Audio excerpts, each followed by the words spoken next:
Good morning, plus 2 class. As we discussed about the electrolysis process, so it also depends upon the nature of the electrodes we have taken, right? So firstly, I have taken the case of electrolysis of aqueous copper sulfate by using platinum electrodes, and we know that platinum is inert element. That's why we are using a inert electrode. ठीक है, तो हमने क्या किया, we have taken a beaker and we call it electrolytic cell. We connect two electrodes with a battery and we have taken electrolyte of copper sulfate mixed with water.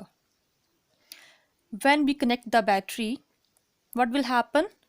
Copper sulfate will breaks into ions, copper ion and sulfate ion, and we have taken water also. That's why we have H positive ion and OH negative ions also. And these are two electrodes and both are made up of platinum. The electrode connected to the positive terminal have a positive charge and it is known as anode, and the terminal having a negative charge connected with the electrode is known as cathode, having negative charge. As we know that there are four type of ions are there: H positive, OH negative, Cu2 positive and SO4 2 negative. So let's see what will happen at their electrodes, respective electrodes. So at cathode, what will happen? As we know that at cathode there is a process of reduction. ठीक है, so for reduction it's a process of gaining of electrons. So we having two type of ions are there, which and both of them want to get reduced. That's copper ion and H positive ion. And as we know that we have discussed about electrochemical series, as we know that copper ion has more reduction potential as compared to H positive. So in this case, copper ion will get chance to get reduced by taking two electrons. ठीक है, और ये बन जाएगा copper solid. तो यहाँ पे जो एक्वेस सॉल्यूशन में कॉपर आयंस हैं वो कैथोड के पास जाएंगे. वैसे जाएंगे दोनों ही, H पॉजिटिव भी जाएगा और कॉपर पॉजिटिव भी जाएगा, लेकिन वहाँ पे कौन होगा reduce? Copper ion by gaining two electrons. ठीक है, तो हम देखेंगे यहाँ पे हो जाएगा deposit copper ion. Clear? And H positive will remain in the solution as such. And what will happen at anode? As we have discussed earlier that at anode there is a process of oxidation and there are two type of ions in which there may be the process of oxidation. There is sulfate ion, SO4 2 negative and OH negative ion. And the oxidation potential of, we discussed earlier, of water, or we can say OH negative, is low, or we can say reduction potential of water is low as compared to sulfate, and inverse of reduction potential, that is oxidation potential. That's why oxidation potential of OH negative ion is more as compared to sulfate. ठीक है, तो यानी कि oxidise कौन होगा फिर? वहाँ पे होगा OH नेगेटिव आयन, बिकॉज इसकी जो ऑक्सीडेशन होने की कैपेसिटी है, उसकी वैल्यू है, वो ज़्यादा है as compare to sulphate ion. As we know that reduction potential and oxidation potential both are having negative sign, opposite signs to each other. अगर किसी भी एलिमेंट का रिडक्शन पोटेंशियल ज़्यादा होता है, यानी कि उसका जो होगा ना ऑक्सीडेशन पोटेंशियल, वो क्या होगा?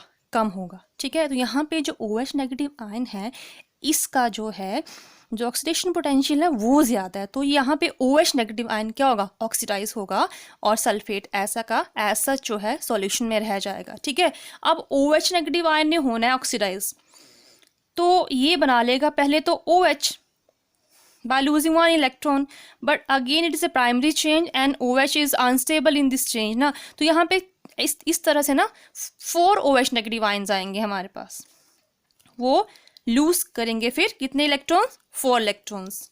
ठीक है। और 4 OH नेगेटिव आयन ने जब इलेक्ट्रॉन लूज की वो बन गए 4 OH, और उसके बाद ये OH जो है, 4 मॉलिक्यूल जो हैं OH के, वो खुद को रीअरेंज करके इस तरह से लिबरेट करेंगे ऑक्सीजन गैस और साथ में वाटर मॉलिक्यूल। ठीक है, तो यहाँ पे ऑक्सीजन गैस क्या हो जाएगी, एनोड पे लिबरेट हो जाएगी। ठीक है, तो ये तो बहुत सिंपल था। ठीक है, अभी हमने यहाँ पे प्लेटिनम इलेक्ट्रोड यूज़ किया था विच वाज इनर्ट इलेक्ट्रोड, तो आपका ये इस तरह से हो गया रिएक्शन। ठीक है, अब हम क्या करते हैं, लेट्स चेंज द इलेक्ट्रोड। अभी हमने दोबारा से करनी है electrolysis of aqueous copper sulphate, but this time we are using copper electrodes. ठीक है, अब कॉपर इलेक्ट्रोड्स जब आप यूज करोगे तब देखते हैं कि क्या प्रोसेस होती है। Again we have taken electrochemical cell and in this cell we have taken copper sulphate aqueous solution. तो हमारे पास यहाँ पे फिर से मिलेंगे 4 टाइप्स के आयन। ठीक है, copper ion, sulphate ion, H positive ion and OH negative ion. ठीक है, बैटरी लगा दी, positive terminal, and that copper electrode will act as anode, and negative terminal elected with the electrode, and that electrode will act as a cathode having a negative charge. Clear? अब discuss करते हैं यहाँ पे किस तरह से process होगी।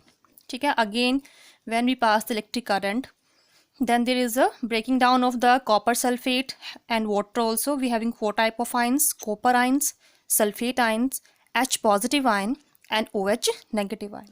ठीक है, again will discuss their reactions at cathode and anode. तो firstly will discuss at cathode, what will happen at cathode ना। Again cathode carrying a negative charge, that's why it will ये किसको फैसिलिटेट करेगा, reduction को। Reduction किस किस की होनी चाहिए, फिर से कॉपर आयन की या H पॉजिटिव आयन की।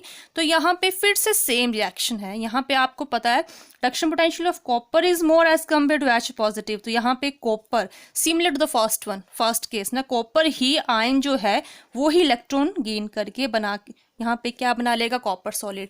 तो यहाँ पे सॉल्यूशन में जो ये कॉपर सल्फेट का हमने लिया इलेक्ट्रोलाइट, वहाँ से कॉपर आयन जाएंगे और इस कैथोड के पास जाके 2 इलेक्ट्रॉन्स गेन करके दोबारा से हम देखेंगे इस कैथोड का जो साइज है वो इंक्रीज करना स्टार्ट हो जाएगा। ठीक है, अब डिस्कस करेंगे एनोड, जहां पे चेंज आएगा। ठीक है, एनोड पे क्या होगा, एट एनोड, एनोड पे होती है ऑक्सीडेशन। ठीक है, आपको पता है ये।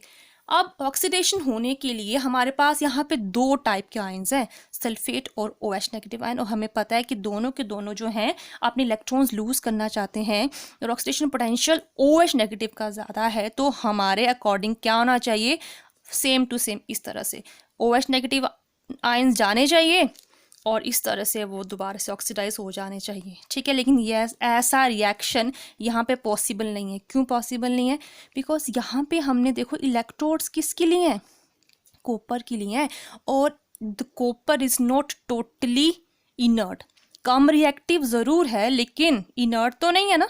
ठीक है, तो इस वजह से यहाँ इस एनोड पे होना शुरू हो जाएगी सेल्फ ऑक्सीडेशन, बिकॉज ये थोड़ा बहुत रिएक्टिव तो है ही है। तो ये एनोड है, प्रोसेस क्या होगी इसमें, ऑक्सीडेशन। तो ये जो एनोड की हमने रोड ली है ना कॉपर की, यहाँ से शुरू हो जाएगी क्या प्रोसेस, ऑक्सीडेशन प्रोसेस शुरू हो जाएगी। तो ये कॉपर के इलेक्ट्रोड जो है ना खुद ही इलेक्ट्रॉन लूज करना स्टार्ट कर देगा। तो एक्चुअली में एनोड पे ये रिएक्शन होगा बच्चे, जो कॉपर है ना ये वाली electrode, it will start losing the electrons और ये आयंस की फॉर्म में कन्वर्ट होना शुरू हो जाएगा। तो क्या होगा, जो कॉपर यहाँ से कॉपर आयन की फॉर्म में रिलीज हो रहा है वो कहाँ पे चला जाएगा, वो चला जाएगा सॉल्यूशन में, और जो ये 2 इलेक्ट्रॉन्स हैं वो इस वायर के थ्रू चले जाएंगे कैथोड के पास।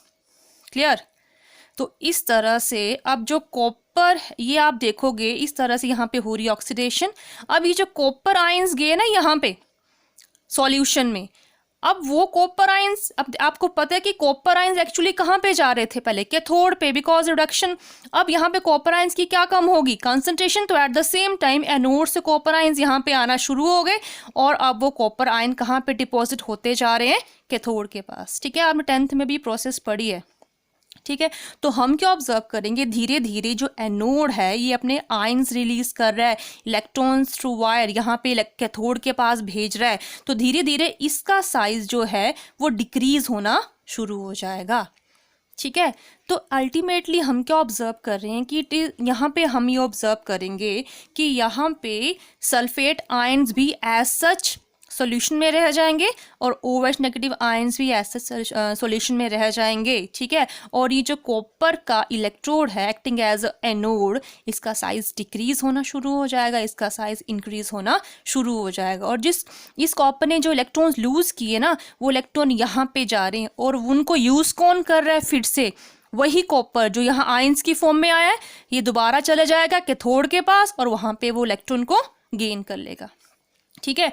तो यानी कि ये रिएक्शन होगा, कहाँ पे होगा रिएक्शन, ये रिएक्शन होगा एनोड पे। ठीक है। तो ये एक्चुअली 10th में आप लोगों ने पढ़ा होगा, इलेक्ट्रोप्लेटिंग प्रोसेस होती है। ठीक है। तो उसमें इलेक्ट्रो रिफाइनिंग प्रोसेस पढ़ी है आपने, जिसमें हम किसी भी मेटल को प्योरीफाई करते हैं, है ना। तो जैसे मान लो कि ये जो जिस भी मेटल को प्योरीफाई करना होता है उसको हम एज ए एनोड लेते हैं। जैसे मान लो मुझे कॉपर को प्योरीफाई करना है, तो यहाँ पे मैंने ले लिया कॉपर, तो यहाँ पे जो प्योर कॉपर होगा ना वो तो कहाँ पे होता जाएगा, डिपॉजिट राइट साइड में, और यहाँ पे इम्प्योरिटीज़ रह जाएंगी। ठीक है। तो अभी आपका मुझे मेन आपका मोटिव यही था कि ये बताना कि अगर हम इलेक्ट्रोड्स जो है इनर्ट लेते हैं तब तो रिएक्शंस हमारे अकॉर्डिंग होता है, जो इलेक्ट्रोलाइट्स होते हैं वही इलेक्ट्रोड्स की तरफ प्रोसीड करते हैं। लेकिन अगर हम इलेक्ट्रोलिसिस जो है वो इनर्ट इलेक्ट्रोड्स को लेकर नहीं करते हैं तो जो इलेक्ट्रोड्स हैं वो भी अपने आप रिएक्शंस कर लेते हैं। देयर में be self oxidation of this type of electrodes which are not inert type. Clear? This is about the electrolysis of any electrolyte either by using a inert electrode or by using a reactive electrodes.